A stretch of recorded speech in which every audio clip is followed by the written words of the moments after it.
안녕하세요. 저는 23살 베트남 여성이고 19살의 시어머님 눈에 들어서 한국에 여행차 들어오는 걸로 영사관에서 비자를 받고 들어와 저희 남편을 만나 한국 새댁이 된 사람이에요. 굳이 제가 이렇게까지 제 이야기를 쓰고자 하는 이유는 너무 통쾌한 일이 생겼기 때문입니다. 한국에 살고 있는 제 베트남 고향 사람들, 한국 시어머니들이 좋은 분들이 더 많다는 걸 알았기 때문에 더 억울한 세월을 살았다는 거 알았어요. 처음에 우리 시어머니는 정말 간이나 쐐기라도 빼서 썰어 먹어줄 것처럼 얼마나 달콤한 말로 저를 꼬셨는지 모릅니다. 잘해주기는 얼마나 잘해주셨게요. 제 사연을 시작하겠습니다. 우리 사촌 언니들과 저는 어릴 때부터 친했어요. 다 같이 모여서 한국 드라마 보는 걸 좋아했는데 기억나지 않는 어릴 때부터 베트남에는 한국 드라마를 정말 많이 해주었거든요. 한국 배우나 가수들이 멋있으니까 한국어 배우기 열풍도 굉장했습니다. 한국 분들이 영어나 일본어를 당연하게 배우듯 우리 베트남은 한국어 배우는 게 유행이었습니다. 저는 할따 이런 단어 공부할 때는 정말 머리에서 열이 났지만 가수나 배우가 좋으니까 정말 열심히 했어요. 당연히 결혼도 한국 남자와 하고 싶다는 생각 많이 하며 자랐지요. 4년 전에 우리 사촌 언니가 한국으로 시집 가겠다는 꿈대로 한국에서 국제 결혼하러 온 남자와 맞선을 보게 되었는데 맞선 보는 장소가 사무실이 아닌 커피숍이란 걸 알았을 때 장난기가 발동한 저와 제 동생들은 거기에 함께 갔습니다. 그런데 신랑 쪽에서도 신랑만 온 게 아니라 신랑 어머니, 신랑 이모 이렇게 셋이 와 있더라고요. 그쪽도 구려온 거지요. 식당으로 옮겨서 이 이야기 저 이야기 하는데 신랑 이모님이 저에게 유독하게 푹푹 칭찬을 하시는 거예요. 사돈 아가씨는 참 어쩌면 이렇게 한국 엄마들이 좋아하는 스타일이야. 그냥 복스럽게 생겨가지고 코에도 볼에도 턱에도 그냥 복이 두덕두덕 붙었네. 내 마음에 쏙 들어. 한국에선 사돈 아가씨같이 생기면 맏며느리감이라고 그래. 그러시면서 하시는 말씀이 당신 큰아들이 있는데 딸기 농사를 짓는다고 하시더라고요. 올해 32살인데 워낙에 부끄러움이 많아서 애인이 없다는 말씀까지 하시기에 아, 이분이 제게 그래서 그랬구나 짐작이 드는 거였습니다. 아들은 비록 큰아들이지만 분가시킬 거고 32살이니까 13살 차이뿐이 안 나고 남자 나이 32살이면 한국은 아직 새파란 나이라고 하시면서 자꾸 나이 이야기를 하시더라고요. 한국 드라마 봐서 알겠지만 한국은 요즘 오히려 시어머니들이 시집살이 할 만큼 며느리들 살기 좋은 나라라고 하시면서 무엇보다 우리 아들이 딸기 농사로 일대에서는 가장 탄탄한 청년 농부인데다가 33평 아파트가 한 채 있으니 거기 들어가서 살면 된다는 겁니다.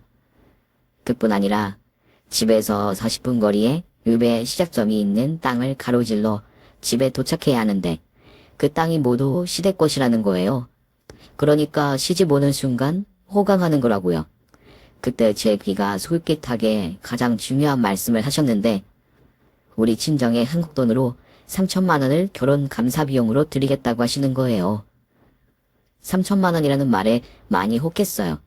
왜냐하면 우리 아버지가 교통사고로 다리를 많이 다치셔서 일을 못하신 지 3년이 넘어가서 우리 집은 생계에 위협을 받고 있는 와중이었거든요. 아실지 모르겠지만 베트남이 마구잡이식 운전과 고르지 못한 도로 상황 때문에 교통사고가 전 세계적으로 손꼽힐 정도로 많이 일어나는 나라예요.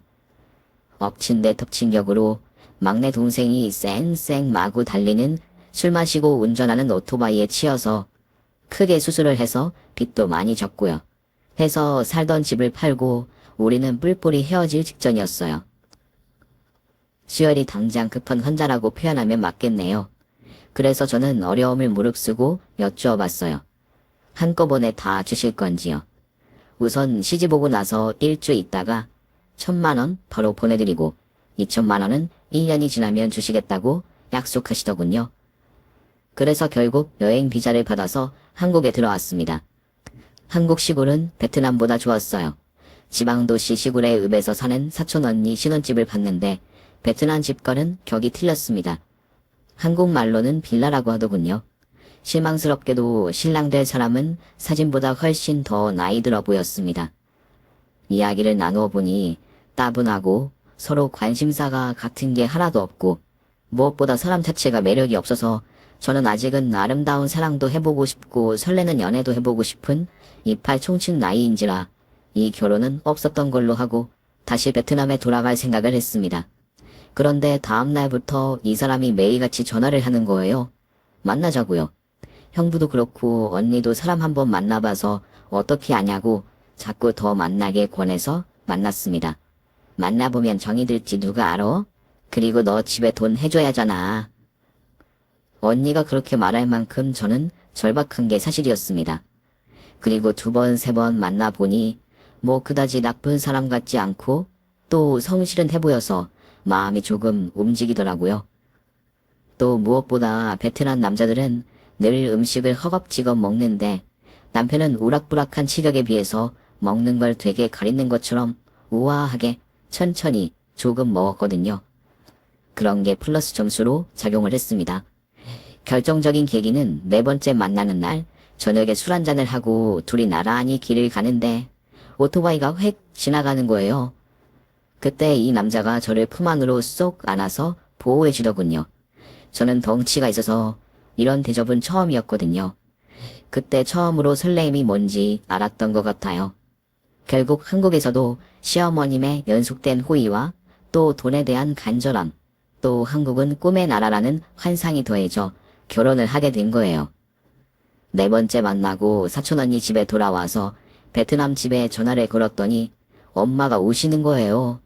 빚쟁이가 찾아와서 열흘 안에 안 갚으면 바로 저당 잡힌 집을 경매에 넘기겠다고 했다고요. 지금의 남편에게 문자 메시지를 보냈습니다. 절절하게 사정 이야기를 다 했고 당장 1,000만 원을 주면 결혼을 하겠다고 솔직하게 이야기했어요. 남편은 다음날 바로 1,000만 원을 송금해 주었습니다. 제가 결혼을 안 하고 도망갈지도 모르는데 그 1,000만 원을 단번에 송금해 주는 거에 저는 완전히 마음을 빼앗기게 된 겁니다. 여행 비자 기간이 정해져 있으니 바로 결혼 비자를 신청해서 우리는 결혼을 했습니다. 베트남에 돌아가지 않았어요. 그 사람 집에서 하자는 대로 처음부터 그렇게 단추를 낀 게 잘못이었지요. 허구한 날 듣는 소리가 네가 돈이 급해서 시집 온 거잖아. 너 우리 집이니까 며느리로 데리고 있는 줄 알아. 하시니까요. 맞아요. 돈이 급해서 결정한 거는 맞는데 남편에게 마음이 1도 안 설레었다면 정말 맹세하지만 저는 결혼하지 않았을 겁니다. 결혼식 날 저는 다짐했습니다. 남편이 날 믿고 1,000만 원을 송금해 주었으니 나도 그의 믿음에 보답해서 좋은 아내가 되어주자. 그리고 예쁜 아기부터 낳아주자고요.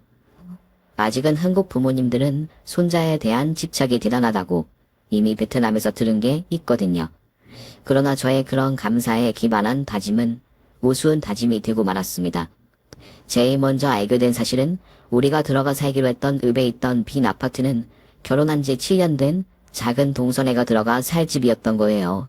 제주도로 다녀온 신혼여행의 단꿈도 깨기 전에 신혼여행 기간에 도배해놓고 입주 청소시켜놓겠다는 약속은 어디 가고 사촌 집에 있던 제 옷짐은 시댁으로 들어와 있었어요.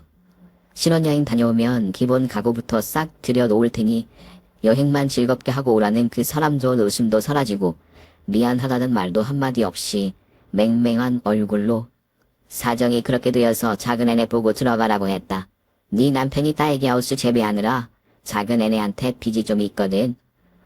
남편이 진 빚 대신 그 집에 동서애가 들어가라고 했다는 거예요.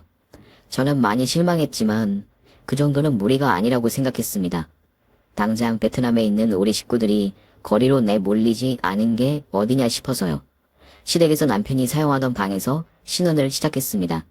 신혼 이틀째가 월요일이었는데 일요일 저녁에 시어머님이 한국쌀 씻는 방법과 밥통 사용하는 법을 알려주시면서 매일 새벽 5시부터 밥을 해놓으라고 하시더군요.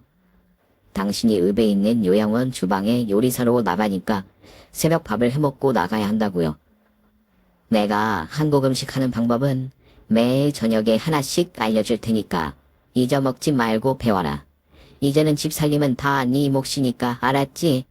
그리고 나는 6시면 집에서 나가야 돼. 설마 시어머니 아침밥을 굶기지는 않겠지. 어차피 네 남편 밥도 해야 하니까 조금 일찍 서두른다 생각해라. 노동을 하는 사람인데도 남편은 늘 밥량이 적었고 잘 안 먹었는데도 저는 늘 새벽밥을 차려야 했습니다. 그러나 이런 설명은 초반뿐이었어요. 뭐든 간단한 명령조로 바뀐 건 아마도 말이 안 통하는 답답함에서 시작된 거겠지만 기본적으로 못 사는 나라에서 돈 보고 시집 온 저에 대한 무시도 깔려 있었던 거겠지요. 그래도 너는 다행으로 알아라. 요양원 주방장이 시어머니니 음식은 제대로 배울 거 아니야? 툭하면 이렇게 요양원 주방장이라고 거드름을 피우셔서 요양원 주방장이 그렇게 훌륭한 직업인가 보다 짐작만 했습니다. 시어머니는 참 억척스러우신 게 자신의 건강관리를 철저히 하시더군요. 물론 시아버님 치매 걸리는 거 보고 더욱 경각심을 가지셨겠지만 퇴근하고 들어올 때 버스 타고 들어오지 않고 집에서 40분 거리에서 시작되는 사람 하나 살지 않고 논도 밭도 아닌 국도 너머에 있는 빈터를 가로질러 걸어서 집으로 오시는 거였어요. 체력 단련 위해 들어오시면서 운동하시는 거죠. 몇천 평 땅이 있으니 땅 부자라고 침튀기며 이야기한 땅이 그 박토였던 겁니다. 거기가 우리 시댁 대대로 내려오는 땅인데 워낙에 잡초 하나 자라지 않는 박토라 집도 못 짓고 논도 밭도 못 만드는 그곳에 가서 한 바퀴 돌고 오시는 겁니다. 시어머님이 출근을 시작하시고 저는 한국 주방 살림이며 집 살림 배우느라 정신없이 지나며 그렇게 신혼 한 달이 다 차갈 무렵 남편이 웬 제대로 못 걸으시고 팔도 덜덜 떠시는 할아버지를 모시고 들어오는 거예요. 자키, 누구얌? 보면 모르냐? 우리 아버지야. 뭘 그렇게 뻗쩡하게 서 있어? 뭘 잘못 먹었는지 속도 안 좋고 피곤해 죽겠구만. 안방에 가서 이불이나 깔아. 뭔지 모르지만 남편의 얼굴에 짜증이 덕지덕지 붙어 있었습니다. 시아버지가 계시다는 말을 못 들었는데 이게 무슨 소리인가 싶었지만 얼른 이불을 깔고 나오니 시아버님이라는 분이 털썩 들어 누우시더군요.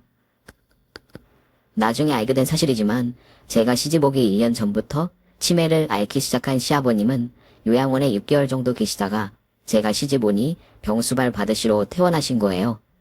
시아버지는 화장실을 못 가리는 치매셨습니다. 그러니까 시어머님은 저를 시아버지 치매 수발들 며느리로 들인 겁니다. 그래서 저는 시집 오자마자 생전 알지도 못하는 어른의 화장실 못 가는 수발을 들어야 했어요. 기가 막히고 어처구니 없고 서러워서 눈물 나는 건 둘째치고 정말 그때부터 뭘 제대로 못 먹었습니다. 아시겠지만 여자 20살이면 한참 뭐든 다 맛있을 때입니다.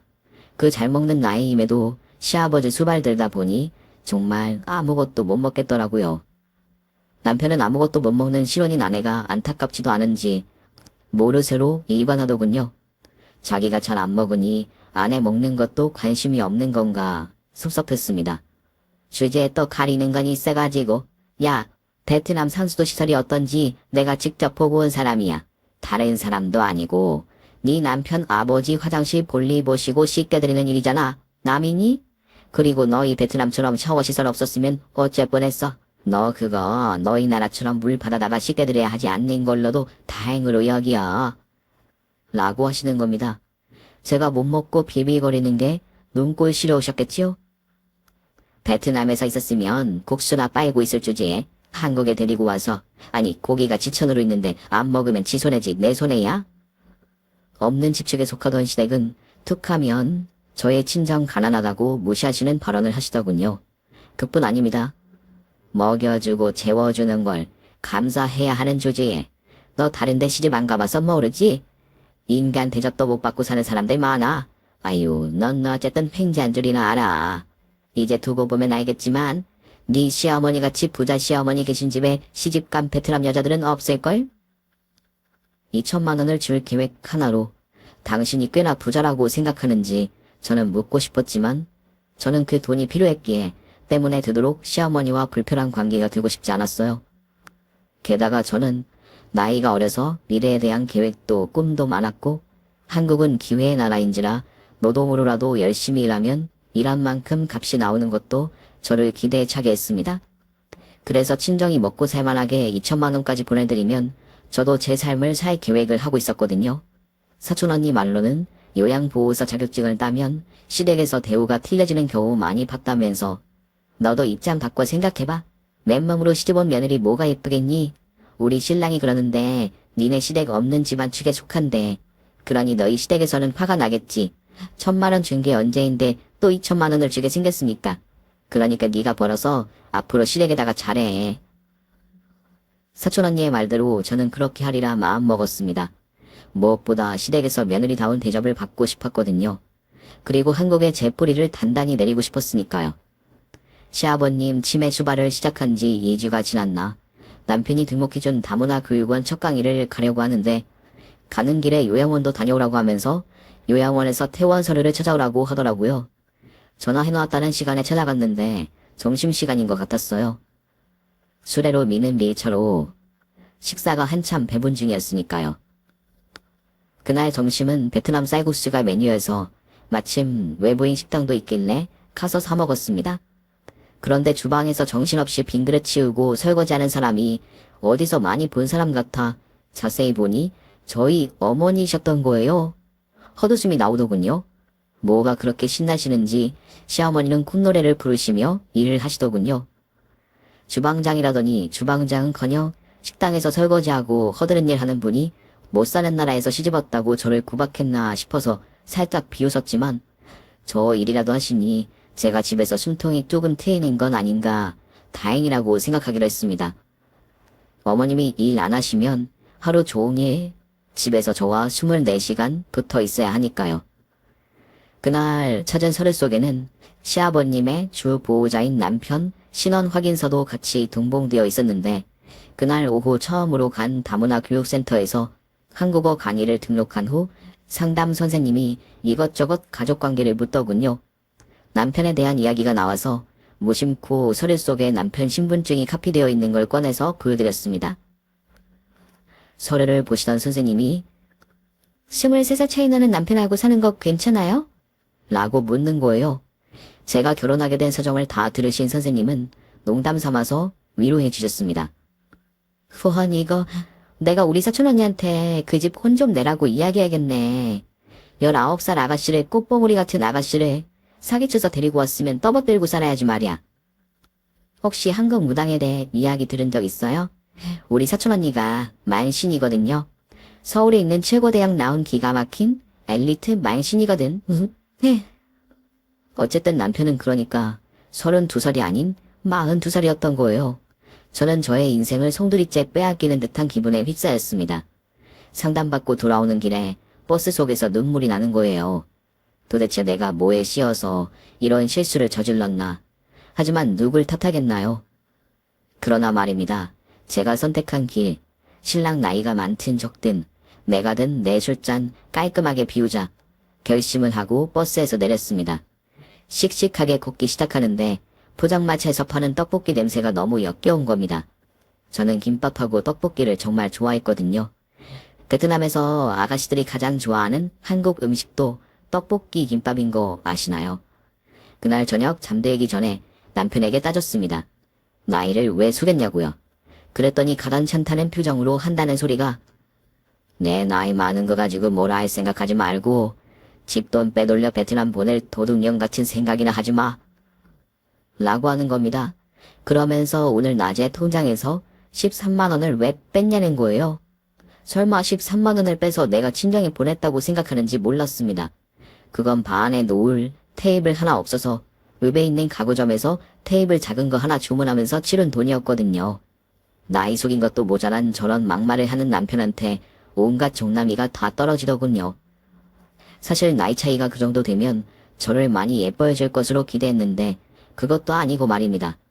매사 뭔가 짜증이 섞이고 간은 비록 안 맞겠지만 정성껏 차린 음식 앞에서 배가 아프다는 둥, 소화가 안 된다는 둥, 음식이 왜 이렇게 다 쓰냐는 둥, 짜증 일색이었습니다. 어쨌든 남편 나이까지 알게 된 그때부터 시어머니나 시댁 식구들이 무슨 말을 하든 안 믿게 되었습니다. 제게 했던 말들 중 맞는 게 하나도 없으니까요. 남편은 32살이 아니라 42살이었고 딸기 농사를 짓는 게 아니라 윗동네 흑염소를 크게 하는 농장에서 일꾼으로 있는 사람이었고 시어머님은 주방장이 아니라 요양원 주방 허드렛 일 하는 사람이었고 있는 줄도 몰랐던 치매 시아버님은 제 차지였으니까요. 아파트로 분가시켜준다는 말도 비록 새빨간 거짓말이었지만 1년 지나면 2천만 원을 친정으로 보내준다는 그 말을 믿고 저는 열심히 시아버님을 모셨어요. 그러던 어느 날 시어머님이 출근하실 때 큰 검은 배낭을 메고 나가시더니 저녁에 금고를 사들고 들어오신 거예요. 검은 배낭에 넣어서요. 베트남에서도 금고는 본 적이 많아서 의아했습니다. 어머니, 그거 돈박스 왜 뭐? 라고 물었더니 디디디디디 말도 제대로 못하는 게 참견은 억수라네. 금고가 있으면 네가 뭐? 너하고 무슨 상관인데? 라고 짜증을 내시고는 방으로 들어가시더군요. 나중에 안 사실이지만 시어머니가 가져온 금고 안에는 현금 10억 원이 들어있었던 거예요. 이 10억 원이 은행에 입금되면 사람의 일인지라 어떻게든 소문나게 되어 있는 게 무서우셨던 거겠지요. 그 돈이 어디서 생겼냐면 말입니다. 우리 시댁 대대로 내려오는 팍토를 시작으로 그 건너 마을까지 2034년에 이전할 도청과 새로운 신도시 지구 단위 계획 지역으로 들어가 서울의 유명한 건설회사가 그 정보를 미리 알아서 미리 땅을 사두려고 우리 어머니에게 접근을 한 거예요. 제가 시집 오고 나서 얼마 안 되었을 때 일이더군요. 건설회사가 빌라 매치를 지을 계획이라고 말하면서 10억에 사겠다고 하니 두말할 필요 없이 파셨겠지요. 아버님 명의로 된 땅을요. 아마 어머니 평생에서 가장 환희의 순간이었을 겁니다. 시어머니는 요양원에서 근무한 분이었기 때문에 부모 자식 간의 재산 문제가 끼면 부모가 늘 입장이 되어 자식에게 빼앗기는 경우를 봤던 분입니다. 한국 자식들은 이상한 게 부모 재산이 당연히 자기들 것인 줄 아는 게 있더군요. 아무튼 그런 기본적인 마인드 때문에 재산 싸움이 생기니까 당신의 남편 명의로 된 걸 임의로 팔았으니 자식들 반발을 살까 두려워 미리 예방 차원에서 자식들 그 누구에게도 말씀 안 하시고 버티기 작전에 들어가신 겁니다. 그리고 당신 남편이 죽으면 그 재산은 배우자인 당신 앞으로 오니 남편 돌아가시기만을 기다리셨던 겁니다. 자식들 그 누구도 눈치채지 않게 하기 위해 요양원 일을 계속 나가시면서요. 시어머니는 어쨌든 금고를 가지고 돌아온 날부터 사람이 달라지셨습니다. 좋게 달라지셨냐고요? 아니요. 저를 더 함부로 대하기 시작했어요. 돈 10억 원에 가진 부자인데 베트남 며느리가 더욱 가당찮아 보이셨겠지요. 그때까지는 그래도 며느리 구박 차원이셨는데 이제는 거의 종 취급이셨어요. 늘 기름때가 남아있을 수밖에 없는 후라이팬을 제대로 안 닦았다고 철수세미로 제 손등에다가 대고 미시면서 설거지 하나도 제대로 못하면서 뭘 믿고 시집 온 거냐? 돈 보고 온 거야? 돈 보고 왔으면 설거지라도 제대로 해라. 이렇게 손떡이 닿으니 강도를 알겠지? 이렇게 닦아야 기름때가 가신다고? 물론 시어머니는 요양원에서 오랜 설거지 노하우로 잘하시겠지만 제 것까지 완벽하게 강요하시는 거예요. 그해 겨울, 그러니까 3년 전 겨울에 코로나가 시작되었을 때는 저를 밖에 마당에 있는 창고로 쓰는 컨테이너로 쫓아내셨어요. 베트남 애들은 몸이 약해서 코로나에 잘 걸릴 거야. 너한테 우리 가족이 온 김엔 안 되지 않겠니? 네 아버님이 필요하실 때마다 부를 테니까 넌 나가 자라. 하시는 겁니다. 그러니까 저는 이 집 가족 구성원이 아닌 그냥 요양보호사 취급이었어요. 견딜 수 없는 모욕이었지만 그런 대우도 참았습니다. 2천만 원에 목을 매서요. 문제는 제가 음식 냄새에 계속 헛구역질을 하는 걸 보고 교육원 선생님이 산부인과 검진을 받아보라고 하시는 거예요. 선생님 손을 붙잡고 같이 갔습니다. 임신 3개월이 꽉 찼다고 하더군요. 원래도 생리는 불규칙했고 베트남에서도 스트레스가 심하면 몇 개월이고 안 했기 때문에 한국에 와서 사는 스트레스로 안 하는 줄 알고 있었는데 그게 아니었던 거예요. 한국 시어머니들은 손자를 귀하게 여기고 좋아하기 때문에 손자나 손녀만 낳아주면 못마땅한 며느리도 봐주게 되어 있다며 병원에 같이 가준 교육원 선생님은 격려를 해주시더군요. 내가 우리 만신 언니한테 촛불값 챙겨주면서 기도 부탁했더니 아이를 주셨구나. 하지만 시어머님은 틀렸습니다. 시아버지도 돌봐야 하는데 임신기간 어떻게 거치고 아기 낳으면 아기를 키워야 하는데 병수발을 누가 하냐는 겁니다. 제사 지내줄 손자는 이미 작은 애들 집에 셋이나 있으니 너는 아이를 안 낳아도 된다는 거였어요. 치매 시아버지 돌보라고 중절을 하라고 하시는 시어머님 말씀을 믿을 수가 없었습니다. 그래서 그 기막힌 말씀 때문이라도 무슨 일이 있어도 이 아이를 낳겠다고 결심했어요. 왠지 시어머님이 그런 경악스러운 발언을 하니까 환영 못 받은 이 아이를 꼭 낳아 환영받는 존재로 만들리라 생각했고, 무엇보다 제가 한국에서 자연스레 제대로 정착하기 위해서는 이 땅에 제 핏줄을 심어야겠다는 현명함도 생각해낼 줄 알았기 때문이지요. 그 나이에 첫 아이가 생겼는데 남편도 안 좋아하긴 마찬가지였습니다. 한국은 요즘 아이 안 낳는 부부가 더 많아. 아이 키우는 게 점점 더 힘들어지는 환경이야. 낳으면 뭐해? 자식 없는 팔자가 편해. 눈치를 보아하니 남편도 중절을 원하는 것 같았습니다. 당신 말이야. 아버지 시중 들면서 뱃속에 아이 넣고 있어봤자 아이도 안 좋고 당신에게도 안 좋아. 게다가 지금 코로나로 나라가 이렇게 난리인데 그 아이가 정상일 거라 누가 보장해. 이번엔 그냥 중전하고 몇 년 후에 가지면 되잖아. 남편은 아마 코로나로 인해 아기에게도 영향이 갈까 그런 것도 두려웠던 것 같습니다. 시어머님과 남편의 계속되는 중절 요구에 꿋꿋하게 견디며 저는 임신 기간을 거치며 시아버님의 화장실 병수발을 계속 이어갔습니다. 어쨌든 제 뱃속의 아기의 할아버지고 이분이 안 계셨으면 제 아이도 아예 생기지조차 못했을 테니까 제 할 도리는 다 하고 싶었습니다. 컨테이너에서 지내야 하면 어떤가. 내게도 빚볼 날이 있고 이 고비를 넘기면 된다는 그런 각오로 맞섰습니다. 전기장판과 히터를 틀어놓고 생활하는 아내를 남편은 두고 보기만 했지요. 이유인즉슨 서로에게 좋다는 거예요. 한쪽에선 코로나의 경우 전염시키는 것보다 따로 자는 게 좋다는 거지요. 그러면서 시내에서 전기 히터를 큰 거 2개 하고 온수 매트를 사다가 설치해 주더군요. 그러던 어느 날 남편이 종합검진을 받아봐야겠으니 저녁은 안 먹겠다는 거예요. 자기 아내 입덧하고 배불러 오는 건 관심도 없이 코로나 기간만 무사히 넘기자며 임신한 아내를 컨테이너에서 생활하게 하더니 자기 건강은 되게 챙기는가 싶은 안이꼬운 마음도 들었습니다.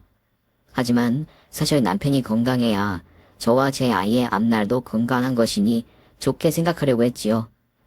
남편이 종합검진을 받고 보름이 지나 췌장암 4기라는 진단이 나왔습니다. 남편이 그렇게 매사에 식욕이 없고 부푸가 아프고 짜증이 나고 특히 아내 문제에 무심했던 모든 원인은 본인 자신도 잘 모르게 야금야금 파먹고 들어오는 소리 없는 질병, 췌장에 종양이 생겼기 때문이었던 겁니다. 남편 나이 43세, 1월에 나온 진단은 악덕한 시어머니의 정신을 강타했습니다. 시어머니는 요양원에서 입원한 노인들을 간호하시는 요양사, 관계자들, 모든 사람들 닥치는 대로 붙잡고 저 좀 봐요. 어? 돈은 내가 달러빚을 얻어서라도 달라는 대로 다 줄 자신이 있으니까 사람 살릴 방도 좀 알아봐 달라고요. 그렇게 요양원에서 나팔을 불고 다니기 시작했습니다. 그러면서 가방에서 10,000원짜리 가득 든 봉투를 꺼내 보여주시며 돈은 이렇게 달라는 대로 다 줄 자신이 있다고 난리를 치고 다니신 거예요. 그러는 한편으로 집에 들어오셔서 저를 못 잡아먹어서 안달을 하셨습니다. 어떤 날은 컨테이너 속에 제 짐을 모두 마당으로 내던지시며 니년이 들어와서 멀쩡한 내 아들을 잡아먹는구나. 그 뱃속 애부터 지워라. 그래 화빈이다. 그 애 생기자마자 멀쩡하던 애가 왜 암이 걸리냐고. 응? 그뿐 아니라 어떤 날은 저를 질질 끌고 대문 밖으로 밀어내셨습니다. 너 아무래도 언젠가는 나까지 잡아먹고 말 게다. 도대체가 새심줄도 이런 새심줄이 없어. 낳지 말라고 해도 기어이 낳겠다고 오비더니 기어이 내 아들을 잡아먹어. 저를 있는 대로 쥐잡듯이 하시는 한편 요양원에 출근하시자마자 보는 사람마다 붙잡고 돈 달라는 대로 다 줄 테니까 명의만 소개시켜줘 봐요. 시어머니의 그런 소문은 요양원에 계신 분들한테 소문이 날 수밖에 없었습니다. 그런 분들이 책임도 지시지 못할 비방을 마구 소개시켜 주셨겠지요. 시어머니는 남편을 붙들고 어느 산골 어느 계곡 무슨 도사님한테 몇 날을 묵어오기도 하고 돈다발을 들고 바닷가 어느 마을 박수무당 작두 위에서 춤춘다는 점사쟁이한테 묵어오기도 하고 쑥뜸을 떼는 도사를 집안으로 끌어들이기도 하고 강화도 어느 인삼밭을 토채로 사기도 하면서 거의 반 미친 사람 같았습니다. 그 난리통 속에서 저는 갈피를 못 잡고 지냈어요. 제가 어떻게 처신을 해야 하나 남편이 죽으면 정말 앞날이 캄캄한 상황이니까요. 뱃속에서부터 손자대접 못 받고 며느리 대접 제대로 못 받는데 남편이 사라지면 저는 맨발로 쫓겨날 게 분명해서 겁이 났던 것도 사실입니다. 그런 걱정에 휩싸여서 그 불안을 긁어내서 고민 상담을 하는 걸로 해소를 하면 유일한 제 편인 상담 선생님은 저를 감싸 안고 위로해 주셨지요. 버텨요. 우선 버텨요. 아들이 암으로 죽어야 하니까 그 씨가 소중해질 수도 있는 게 부모 마음이거든. 막상 나와봐. 자기 손자라고 얼굴 보지? 달라질 거야. 픽줄 무서운 거거든. 라고 하시더군요. 그 와중에 저희 친정에 문제가 불거졌습니다. 이자를 계속 물며 버텨낸 1년이 다 지나가고 이제는 집을 저당 잡히고 돈을 빌려 쓴 사람들에게 원금과 이자를 다 갚아야 할 시간이 다음 달로 다가온 겁니다. 시어머니는 돈이 어디서 생기시는지 외출하실 때마다 한 봉투씩 들고 나가는 거 보니 금괴라도 주었나 싶었고 저는 그걸 믿고 2천만 원을 좀 달라고 부탁드렸습니다. 빠르게 돈을 보내주지 않으면 우리 친정은 거리로 나앉는다고요. 이년이, 야, 너 눈깔이 있어? 네 남편이 다 죽어가는데 네 친정 2천만 원 주는 게 그렇게 급해? 지금이 어느 때라고 돈 이야기 나와. 내가 널 집안에 들인 게 철천지한이다. 어디서 재수 온 붙은 걸 데려와서 멀쩡한 아들 잡아먹게 생긴 내가 잘못이지 누굴 탓해. 아이고 아이고 라고 하시더군요. 물론 심정적으로 이해는 합니다. 자기 아들 죽게 생겼는데 며느리에게 약속한 돈을 배려해줄 마음 안 나겠죠.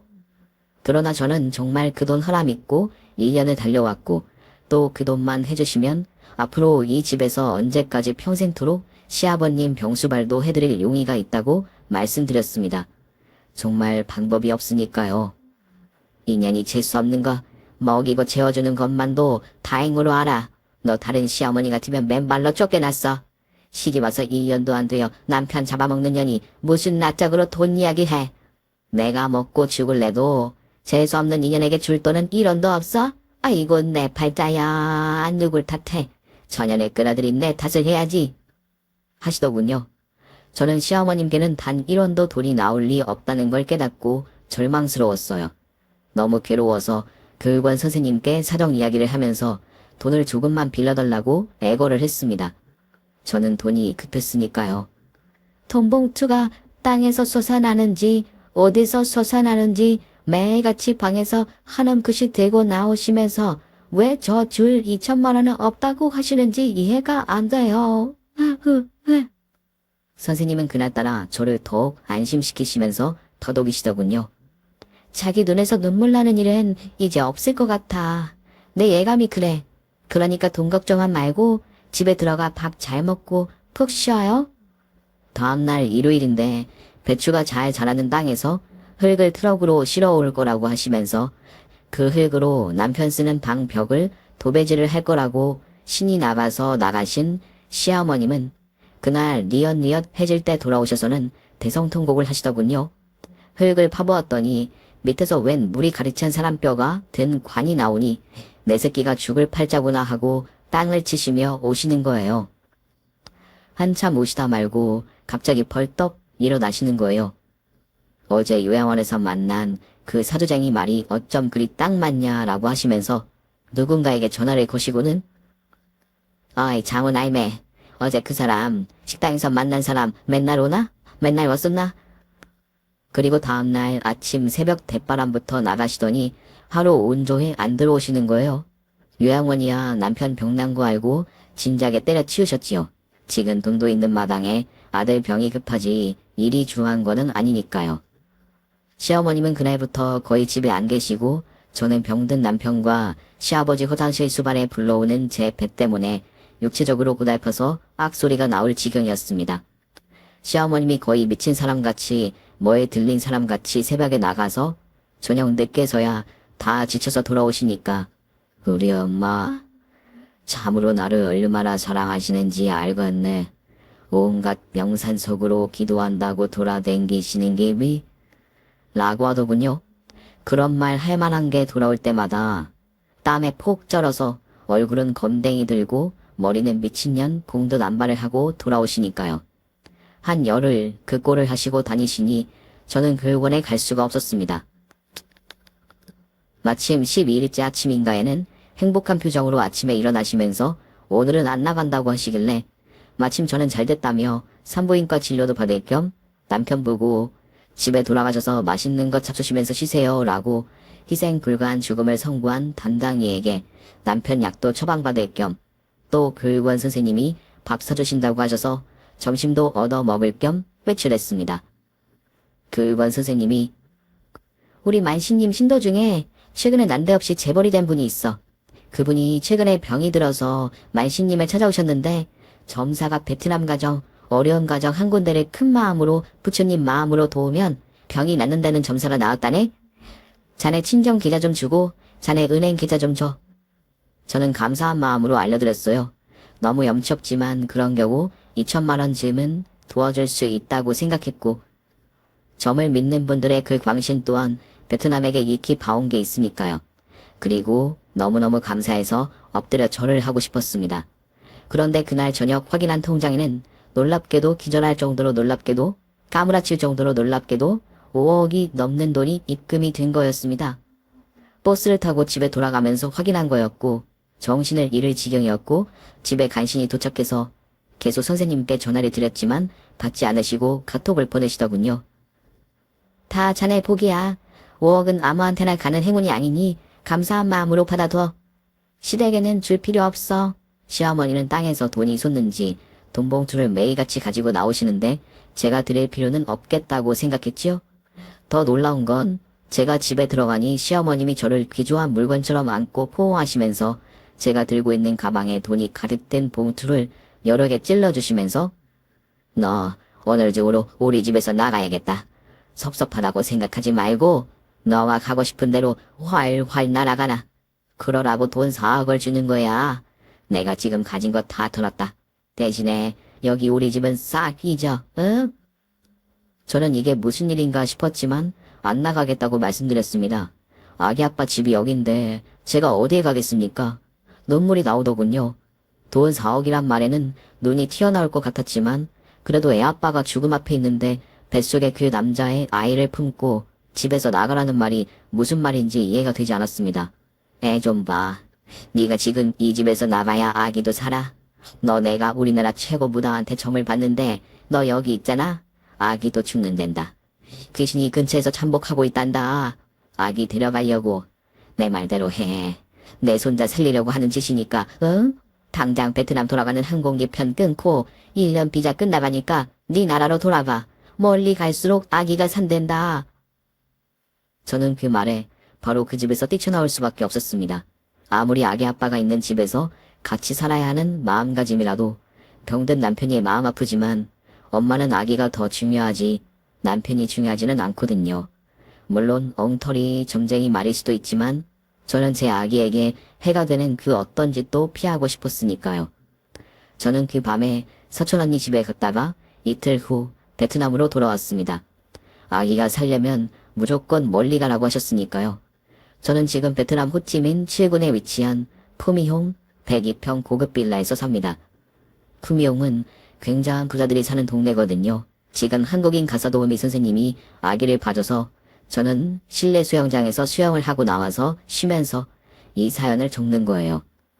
여러분, 이게 어떻게 된 일인지 궁금하시지요?